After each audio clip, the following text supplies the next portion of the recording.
যারা চিন্তা করছেন রোম্যান্সিয়া বাফেটে যাব কি যাব না, আজকের ব্লগটি স্পেশালি তাদের জন্য। প্রথমে এসেই যে খাবারটা আমার নজর কেড়েছে সেটা হচ্ছে এই লাইভ ফুডের আইটেমগুলা। লাইভ ফুডে যে খাবারগুলো আমাদেরকে সার্ভ করা হবে সেটা হচ্ছে হোল টুনা ফিশ, সাথে আছে হোল চিকেন বারবিকিউ, আর সাথে আছে বারবিকিউ ওয়েস্টার। এছাড়াও লাইভ ফুডের আইটেমের মধ্যে আরেকটি ইন্টারেস্টিং আইটেম হচ্ছে এই চকলেট ওয়েফেলসটা। এখন জাস্ট আমি ইন্টারেস্টিং খাবার যেগুলো আমার কাছে লেগেছিল সেগুলো আপনাদের সাথে শেয়ার করছি।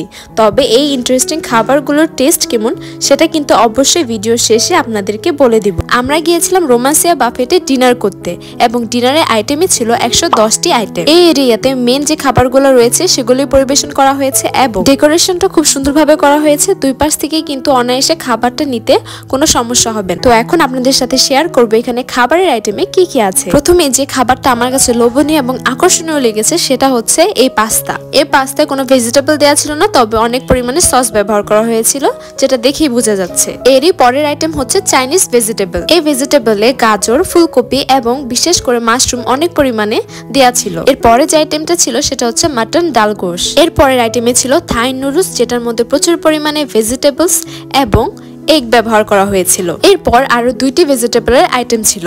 এই ফুড আইটেমের নাম হচ্ছে কাং পাও চিকেন ভেজিটেবল। অন্যান্য ভেজিটেবলের পরিমাণ বেশি ছিল এবং মাশরুমও ছিল, তবে এই ভেজিটেবলটায় বেশি পরিমাণে চিকেন ব্যবহার করা হয়েছে। এই ভেজিটেবলের নামটা একটু অন্যরকম এবং দেখতেও কিন্তু একটু অন্যরকম। এরপর আছে নাচোস, এর পাশে আছে ওয়েজেস।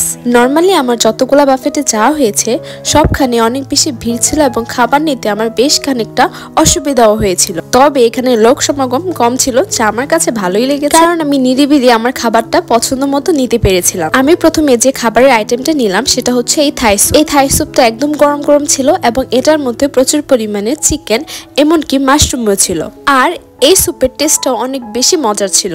এরপর অন্য আরেকটি খাবারের রতে ছিল সালাদ, তারপরে পেয়ারা মাখা, এছাড়া রেড বিন সালাদ, সস, মায়োনেজ, এরকম অনেক রকমের সস এখানে দেওয়া ছিল। এখন এখানকার খাবারের রিভিউটা আপনাদের সাথে আমি শেয়ার করব। প্রথমে আমি স্যুপ খাওয়ার পর এই পাস্তাটা ট্রাই করে দেখলাম। এই পাস্তাটা দেখতে খুবই লোভনীয় ছিল, তবে খেতে একটু মজা ছিল না। মনে হচ্ছিল জাস্ট একটা সিদ্ধ পাস্তা আমি খাচ্ছি। এরপর এখানে ফ্রাইড রাইসটা আমার কাছে বেশ ভালো লেগেছে, এটার টেস্টটা অনেক ভালো ছিল। এর সাথে আমি নিয়েছিলাম থাই ভেজিটেবল, এছাড়াও কাং পাও চিকেন ভেজিটেবল। এই ভেজিটেবল গুলোর টেস্ট আমার কাছে ভালো লেগেছে, খুব বেশি সুগার ব্যবহার করা হয়নি। এর আগে যতগুলো বাফেটে আমি ভেজিটেবলের আইটেম গুলো খেয়েছি সেখানে আমি দেখেছি খাবারের মধ্যে অনেক পরিমাণে চিনি ব্যবহার করা হয়, যার ফলে খেতে সবগুলোর টেস্টই একরকম লাগে। থাই নুডলস আর হচ্ছে পেয়ারা মাখাটাও খুব মজার ছিল।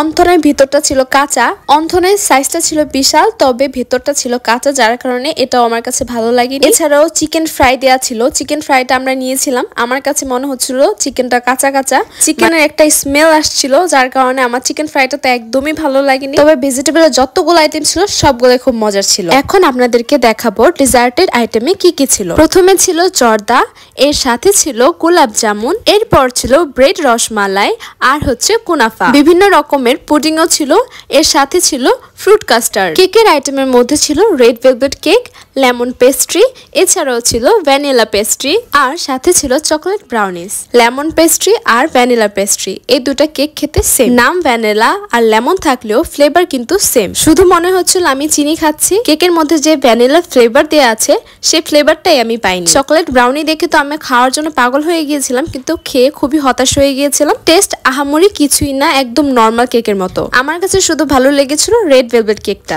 এখানে বেস্ট খাবারের মধ্যে আমার কাছে যে খাবারটা বেস্ট লেগেছিল সেটা হচ্ছে বারবিকিউ ওয়েস্টার। এই খাবারটা এই প্রথমবারের মতো আমি, আমার ভাই, আমার হাজবেন্ড আমরা সবাই ট্রাই করেছিলাম এবং সবার কাছেই এই খাবারটা খুবই ভালো লেগেছিল। কোনো রকম স্মেল আসছিল না, এটার মধ্যে প্রচুর পরিমাণে সস ব্যবহার করা হয়েছিল, ভেতরটা একদম জুসি ছিল, যার কারণে এই ওয়েস্টারটা তো আমার কাছে অনেক ভালো লেগেছিল এবং আমার সাথে যারা যারা এসেছিল সবার কাছেই এই ওয়েস্টারটা খুবই মজা লেগেছিল। তো এই বাফেটে আসলে অবশ্যই এই বারবিকিউ ওয়েস্টারটা সবাই একবার হলেও ট্রাই করে দেখবেন। লাইভ ফুড আইটেমের মধ্যে আরো ছিল হোল বারবিকিউ চিকেন, এছাড়াও ছিল টুনা ফিশ। বারবিকিউ চিকেনের টেস্ট মোটামুটি ছিল, তবে টুনা ফিশের টেস্ট ছিল একদমই বাজে, কারণ ফিশটা ফ্রেশ ছিল না এবং এটার টেস্ট ছিল তেতো। স্টাফদের এই ব্যাপারে জানানো হলে তারা বলে যে ফিশটা পুড়ে গিয়েছিল, তাই হয়তো তেতো লেগেছে। যাই হোক, এরপরে যে ফুড আইটেমটা আমরা ট্রাই করলাম সেটা হচ্ছে সবার পছন্দের ওয়েফেলস।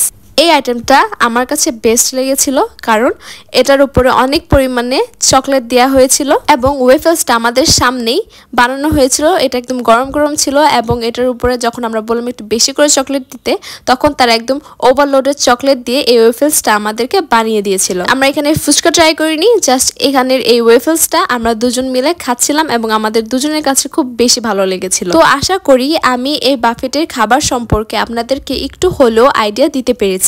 এখন আপনাদেরকে দেখাবো এই বাফেটের ইন্টেরিয়র ডিজাইন। শুধু কি খাবারের মান ভালো হলেই হয় নাকি, ইন্টেরিয়র ডিজাইন যদি সুন্দর হয় তাহলে কিন্তু সেখানে এসে মনটা ভালো হয়ে যায়, একদম ফ্রেশ হয়ে যায় এবং খাবার খেতেও সুবিধা হয়। এই পাশটাতে খুব সুন্দর মতো ফ্লাওয়ার দিয়ে ডেকোরেশন করা, তাই এখানটাতে অনেক বেশি ভিড় ছিল, কারণ এখানে কম বেশি সবাই সেলফি অথবা পিক তুলেছিল। মোটামুটি এই বাফেটের সবকিছু আপনাদের সাথে শেয়ার করার আমি যথাসাধ্য চেষ্টা করেছি। আমরা এখানে এসেছিলাম ডিনার করতে এবং ডিনারের জন্য আমাদের পে করতে হয়েছিল 888 টাকা। যদি আমাকে আস্ক করা হয় আমি এখানে আবার আসবো কিনা, তাহলে আমি বলবো না, আমি এখানে আর আসবো না এতগুলা টাকা নষ্ট করতে। অবশ্যই আমার এই অনেস্ট রিভিউ আপনাদের কাছে ভালো লাগলে অবশ্যই আমাদের পাশে থাকতে ভুলবেন না এবং ভিডিওটি ভালো লাগলে অবশ্যই শেয়ার করে দিবেন।